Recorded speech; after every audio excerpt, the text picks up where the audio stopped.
हो चुका है आगाज, रन का युग बदलने की तैयारी, जीत उसी का होगा जिसका संघर्ष है जारी। तो स्वागत है दोस्तों आप सभी का आप फिर से एक नई वीडियो में। दोस्तों आज का ये वीडियो दोस्तों झारखंड बोर्ड के क्लास 11 के सभी विद्यार्थी के लिए मोस्ट इंपोर्टेंट वीडियो रहने वाला है, ठीक है।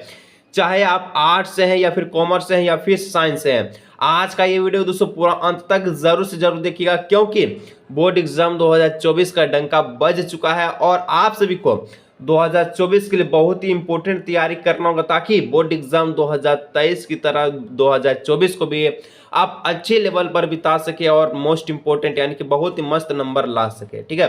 तो दोस्तों देखिए 2024 का बोर्ड एग्जाम का डंका बज चुका है। तो आज की इस वीडियो में हम लोग जो है झारखंड बोर्ड का इकोनॉमिक्स क्लास 11 का जो है इकोनॉमिक्स यानी कि अर्थशास्त्र का मॉडल पेपर को सॉल्व करेंगे, जो कि दोस्तों बोर्ड एग्जाम 2024 में बहुत ज्यादा प्रश्न यहाँ से देखने को मिलने वाला है, ठीक है। यानी कि दोस्तों बहुत ही ज्यादा प्रश्न यहाँ से देखने को मिलने वाला है, इसलिए आप वीडियो को अंत तक देखिएगा, जितना दोस्तों उनको जरूर से जरूर शेयर कीजिएगा। और आज से दोस्तों आप सभी क्लास 11 का यहाँ पर तैयारी होना स्टार्ट हो चुका है, ठीक है। तो बोर्ड एग्जाम 2024 के लिए चैनल को सब्सक्राइब जरूर से जरूर कर लीजिए। तो चलिए बिना देरी के क्लास 11 इकोनॉमिक्स का मॉडल पेपर को सॉल्व करते हैं, जो कि बोर्ड एग्जाम 2024 के लिए बहुत ही मोस्ट इंपोर्टेंट रहने वाला है, ठीक है। तो देखिए दोस्तों आपको पता है कि बोर्ड एग्जाम 2024 होगा क्लास 11 का, ठीक है। ये सारा का सारा प्रश्न एमसीक्यू रहेगा, ठीक है। और टोटल दोस्तों 40 एमसीक्यू प्रश्न रहता है। तो मॉडल प्रश्न पत्र दोस्तों एमसीक्यू रहेगा, यानी कि क्लास 11 का इकोनॉमिक्स हो या फिर अदर सब्जेक्ट, सारा सब्जेक्ट दोस्तों आपका एमसीक्यू प्रश्न का रहेगा, जिसमें आपका पूर्णांक जो है 40 नंबर का रहेगा, ठीक है। और 10 नंबर आपका स्कूल से मिलेगा। तो 40 नंबर का एग्जाम होगा। सारा प्रश्न आपका कुल प्रश्न क्या रहेगा, सभी प्रश्नों का उत्तर देना अनिवार्य। प्रत्येक प्रश्न के लिए 1 अंक निर्धारित किए गए हैं। प्रत्येक प्रश्न के लिए दोस्तों 4 विकल्प भी मौजूद हैं, ठीक है। सही विकल्प का आपको चयन करना है और गलत उत्तर के लिए दोस्तों कोई अंक नहीं काटे जाएंगे। तो क्लास 11 के सभी विद्यार्थी ध्यान से सुन लीजिए, आर्ट्स कॉमर्स और साइंस के आपका बोर्ड एग्जाम 2024 जो होगा ऑब्जेक्टिव टाइप होगा, यानी कि एमसीक्यू होगा, और प्रत्येक आपका 40 नंबर का एग्जाम होगा, ठीक है। तो चलिए बिना देरी के आज के इस वीडियो में क्लास 11 के लिए हम लोग जो इकोनॉमिक्स का प्रश्न को सॉल्व करते हैं। वीडियो को दोस्तों अंत तक जरूर से जरूर देखिए, ताकि बोर्ड एग्जाम 2024 में बहुत ही अच्छा नंबर ला सके, ठीक है। चलिए तो दोस्तों यहाँ पर जो पहला प्रश्न दोस्तों कहता है, निम्नलिखित में से प्रश्नावली की एक विशेषता कौन सी नहीं है, ठीक है। तो निम्नलिखित में से प्रश्नावली की एक विशेषता नहीं है। ऑप्शन में है प्रश्नावली लंबी हो सकती है, प्रश्न में उत्तर का संकेत नहीं मिलना चाहिए, और प्रश्न का क्रम सामान्य से विशिष्ट होना चाहिए, और प्रश्न अस्पष्ट होना चाहिए। तो कौन विशेषता नहीं होगा, तो दोस्तों ऑप्शन नंबर 20 जो दिख रहा है, प्रश्न में उत्तर का संकेत नहीं मिलना चाहिए, ये ऑप्शन नंबर 20 का राइट आंसर हो जाएगा, ठीक है। चलिए आगे बढ़ते हैं दोस्तों। तो 2 नंबर आपसे पूछा है, संख्यायिकी का जनक किसे कहा जाता है, ठीक है। संख्यायिकी का, तो दोस्तों संख्यायिकी का जनक किसे कहा जाता है, तो संख्यायिकी का जो जनक है इनका जो नाम है गॉटफ्राइड एकेनवाल नाम है, ठीक है। और दोस्तों देखिए एडम स्मिथ जो आपका अर्थशास्त्र के जनक है, ठीक है, अर्थशास्त्र के, ठीक है। और आपका संख्यायिकी के जो जनक है ये आपका गॉटफ्राइड एकेनवाल है। तो ऑप्शन नंबर 2 का बी हो जाएगा, ठीक है। चलिए 3 नंबर दोस्तों आपसे पूछा है, अर्थशास्त्र जीवन के कारोबार के संदर्भ में मनुष्य का अध्ययन है, यह कथन किस अर्थशास्त्री का है, ठीक है। तो economics is the study of a man is the ordinary business of a life, this statement is of whose economics, ठीक है। तो देखिए दोस्तों यहाँ पर जो इसका right answer option number C हो जाएगा, अल्फ्रेड मार्शल। अल्फ्रेड मार्शल का कथन था कि अर्थशास्त्र जीवन के कारोबार के संदर्भ में मनुष्य का अध्ययन है, ठीक है। चलिए आगे बढ़ते हैं। तो 4 नंबर पूछा है कि मुख्तौर प्रश्न संबंध में कौन सा कथन सत्य है, तो यहाँ पर जो सत्य कथन कौन सा हो जाएगा, सही व्याख्या करना कठिन होता है, यानी कि डिफिकल्ट टू एक्सप्लेन, ठीक है। तो 4 का ऑप्शन नंबर ए हो जाएगा। चलिए आगे दोस्तों बढ़ते हैं। 5 नंबर दोस्तों, आज तो ये पहला ही वीडियो 2024 के लिए है, ठीक है। इसके बाद बहुत वीडियो आएगा, जो कि आप 2024 को बहुत ही मस्त बिताएंगे अच्छा लेवल पे, ठीक है। सभी विद्यार्थी आर्ट्स कॉमर्स और साइंस की वीडियो, आर्ट्स कॉमर्स और साइंस के सभी स्टूडेंट इस चैनल को जरूर सब्सक्राइब कीजिए, ताकि क्लास 11 का तैयारी बहुत ही मस्त बीते, ठीक है। चलिए 5 नंबर का था, प्रास का अर्थ होता है। तो दोस्तों प्रास का मतलब क्या होता है, तो प्रास का मतलब होता है अधिकतम और न्यूनतम परीक्षाओं के बीच का अंतर, ठीक है। देखिए प्रास को दोस्तों देखिए what is meant by range, तो रेंज यानी कि आर, ठीक है। आर बराबर क्या होता है, एल माइनस एस होता है, ठीक है। एल आपका हो गया अधिकतम मूल्य और एस आपका हो गया न्यूनतम। तो देखिए यहाँ पर बोला अधिकतम और न्यूनतम प्रेक्षणाओं के बीच का अंतर मतलब क्या होता है, घटाव यानी कि माइनस होता है। तो ऑप्शन नंबर ए हो जाएगा अधिकतम और न्यूनतम प्रेक्षणाओं के बीच का अंतर, ठीक है, डिफरेंट बिटवीन मैक्सिमम और मिनिमम ऑब्जर्वेशन, ठीक है। चलिए आगे दोस्तों बढ़ते हैं, 5 हो गया। 6 नंबर तो कहता है लिंग के आधार पर भारतीय जनसंख्याओं को पुरुष एवं महिलाओं दो वर्गों में विभाजित करना निम्न में से किस वर्गीकरण का उदाहरण है, ठीक है। To classify Indian population into male and female on the basis of the gender example of the which type of a classification. तो ये दोस्तों right answer option number D हो जाएगा, गुणांक का, ठीक है। गुणात्मक इसका हो जाएगा राइट आंसर, ठीक है। चलिए आगे दोस्तों बढ़ते हैं, तो 7 नंबर कहता है किसी सारणी में पंक्ति शीर्षक को क्या कहा जाता है। तो विच what the raw heading in A table is a called. तो किसी सारणी में दोस्तों पंक्ति शीर्षक को दोस्तों अवशीर्षक कहा जाता है, ठीक है, अष्टब्स कहा जाता है, ठीक है। ऑप्शन नंबर सी हो जाएगा राइट आंसर। चलिए आगे बढ़ते, तो 8 नंबर कहता है आयत चित्र किस प्रकार के चर के लिए बनाए जाते हैं। तो जो आयत चित्र होते हैं, ठीक है, आयत जो चित्र होता है दोस्तों ये किस प्रकार के चर के लिए बनाया जाता है। तो ये आपका जो है संतत चर के लिए यानी कि कंटिन्यूअस वेरिएबल के लिए बनाया जाता है, ठीक है। ऑप्शन नंबर ए हो जाएगा 8 का राइट आंसर। चलिए आगे दोस्तों बढ़ते हैं, तो 9 नंबर कहता है सभी प्रेक्षणाओं के मूल्यों का, ठीक है, क्या बोला है, तो सभी प्रेक्षणाओं के मूल्यों के योग का प्रेक्षणाओं की संख्या से भाग देने पर प्राप्त भागफल को क्या कहते हैं। तो सभी प्रेक्षणाओं का जो मूल के योग होता है, ठीक है, इसका जो प्रेक्षणाओं की संख्या से भाग देने पर क्या प्राप्त होता है। तो देखिए यहाँ पर होगा x का बार हो जाएगा बराबर में सिग्मा, ठीक है, x बटा में n।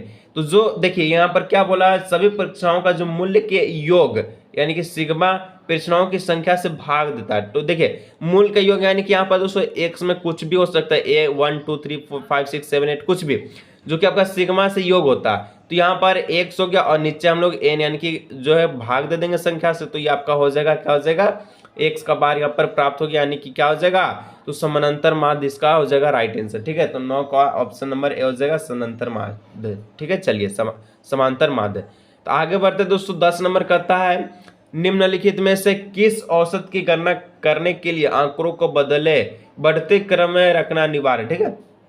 कौन से औसत की गणना करने के लिए दोस्तों आंकड़ों का बढ़ते क्रम में, ठीक है, रखना अनिवार्य है। तो माध्यिका जब भी आप बनाते हैं तो दोस्तों आप जो आंकड़ों को बढ़ते क्रम में ले जाते हैं, ठीक है। चलिए छोटा से बड़ा आगे दोस्तों बढ़ते हैं, 11 नंबर कहता है निम्नलिखित में से कौन सा औसत दिए गए आंकड़ों को 4 बराबर भागों में विभाजित करता है। तो कौन सा औसत दिए गए 4 आंकड़ों को जो है 4 बराबर भागों में विभाजित करता है। तो चतुर्क यानी कि क्वारिट्रल, ठीक है, यहाँ पर नाम से पता चलेगा चतुर्क इसका हो जाएगा राइट आंसर। चलिए आगे दोस्तों बढ़ते हैं, 12 नंबर कहता है मानक विचलन के सापेक्ष माप को क्या कहा जाता है। तो मानक विचलन के सापेक्ष माप को क्या कहते हैं।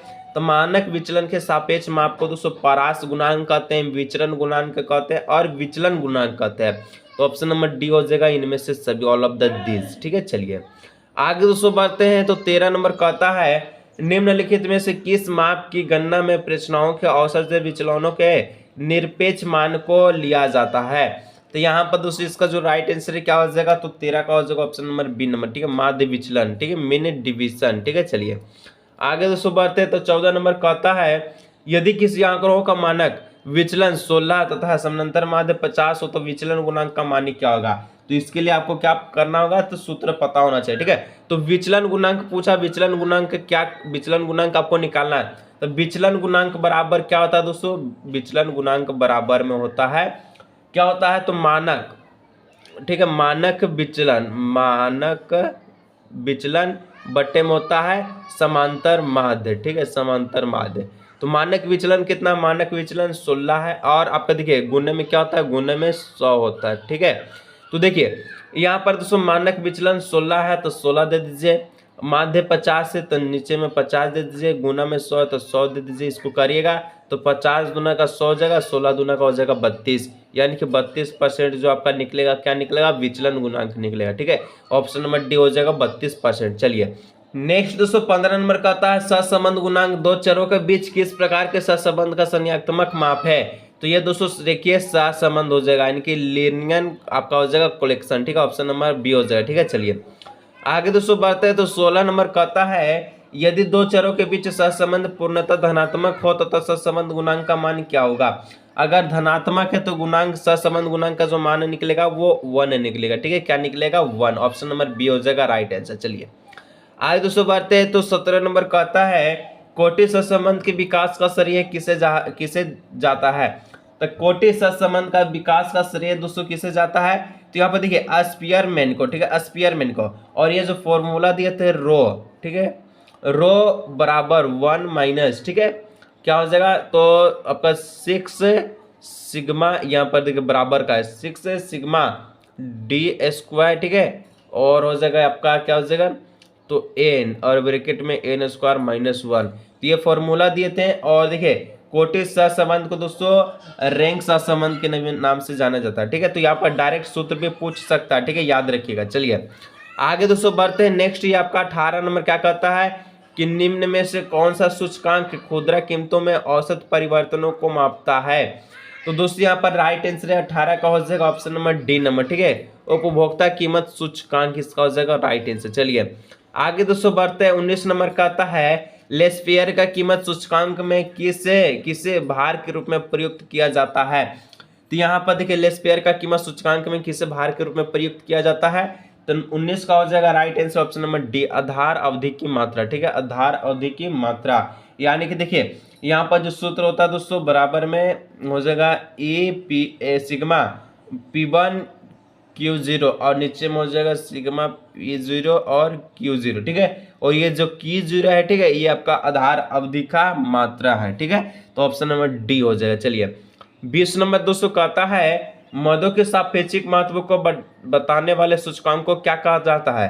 तो इसको हम लोग दोस्तों क्या कहते हैं? इसको हम लोग कहते हैं सरल समूहित सूचकांक, सरल मूल्यानुपात, ठीक है, मूल्यानुपात सूचकांक और भारतीय सूचकांक, यानी ऑप्शन नंबर डी हो जाएगा इनमें से सभी। चलिए आगे दोस्तों बढ़ते हैं। 21 नंबर कहता है अर्थव्यवस्था का प्राथमिक क्षेत्र किससे संबंधित है?